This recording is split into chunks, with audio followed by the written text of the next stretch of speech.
जगतर नाथ प्रभु श्री जगन्नाथंकर सेवा करिवार सुजोग केवल भाग्यवान व्यक्ति को मिली थाए। आउ एभली सुजोग मिली खोर्धा जिला बोलगोड़ ब्लॉक सानपदर ग्रामर हस्ततंत कारीगर मानकु।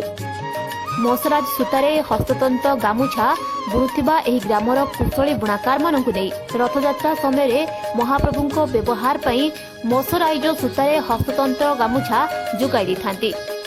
एसबु मध्य अनबसर 185टी 6 हाथी लंबर गामुछा एवं पहंडी निमंते 185टी गामुछा एमाने बुणिबार सुजोग पाउथिबारु सानपदर ग्रामर सुनाम और गौरव अन्यत्र नियारा। आसंतु देखिबा न्यूज एम ओडियार एही विशेष रिपोर्ट रे।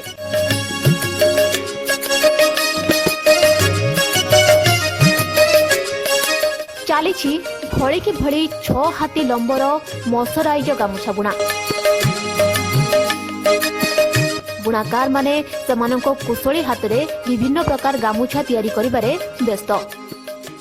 रथयात्रा आसीगले महाप्रभुंको पाई दरकार हेउथिबा अनबसर और पहंडी हस्ततंत बुणा मसराइजी गामुछा तैयारी लागि एमानकु दायित्व दिया जाय थाए।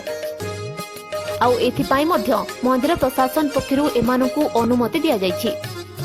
महाप्रभुंकर एही गामुछा गुड़िकु आकर्षणीय करिबा निमंते अनबसर पाई गामुछा धळा रंगर होइतबा बेले कुंभ पका थाई पाढ़ीर रंग कमला एवं पहंडी गामुछार रंग कमला हेबा सहित कुंभ थाई पाढ़ीर रंग सबुज रखा जाय थाए। प्रभुंकर 3 वर्ष होला सेवा टिके पाउथिबारु आम माने भारी गर्वित भारी खुशी।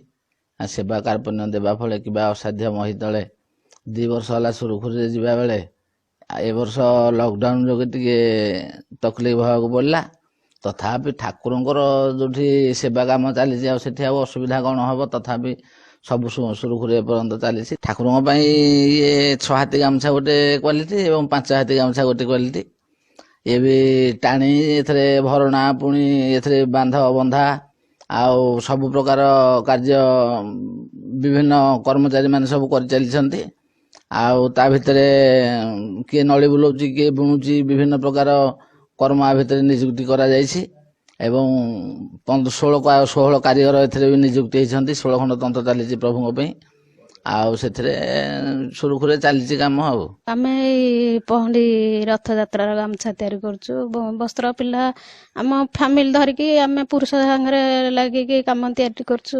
हमर आउ खुशी लागुची हमकु ए काम करबा पईका ये एंते सब 6 हाथ 5 हाथ एंते गामछा तैयारी करछु। अक्षय तृतीया ठारू महाप्रभु श्री जगन्नाथंकर रथयात्रा नीति आरंभ होई नीलाद्री विजय पर्यंत चली थाए।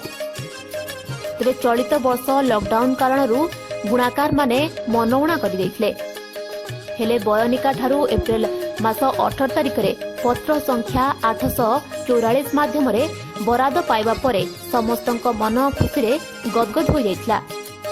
एथिपाई कारीगर माने परिश्रम को न अनाई प्रभुंको सेवारे लिप्त होई जोगाई आसुछंती प्रभुंको वस्त्र। एही बुणा कार्य रे ग्रामर महिला माने सहयोग करी निजको गर्व अनुभव करिथांती।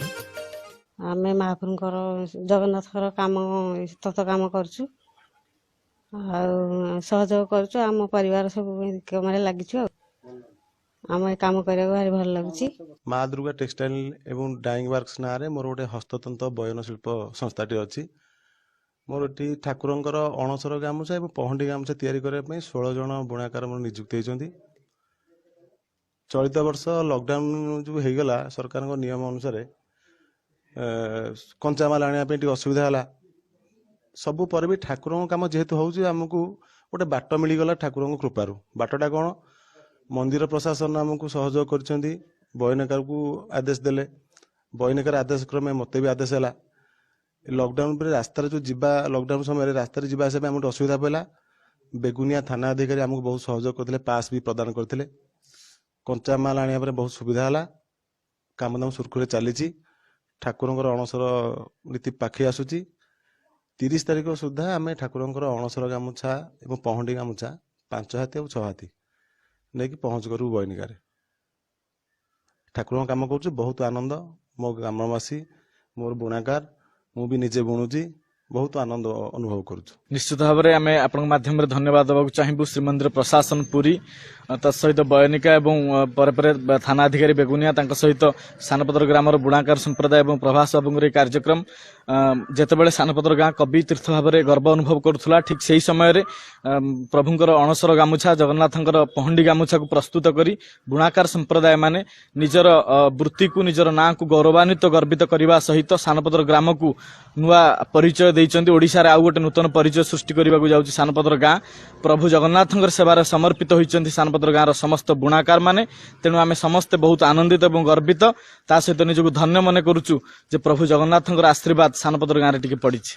तेणु आमे समस्त धन्यवाद अर्पण करुचु श्रीमंदिर प्रशासन पुरी एवं बयनिका सहकारी बयनतंत्र निर्देशक खोर्धा ता सहित सानपदर गाँ और थानाधिकारी बेगुनिया को से समस्त सहयोग करिसेंती।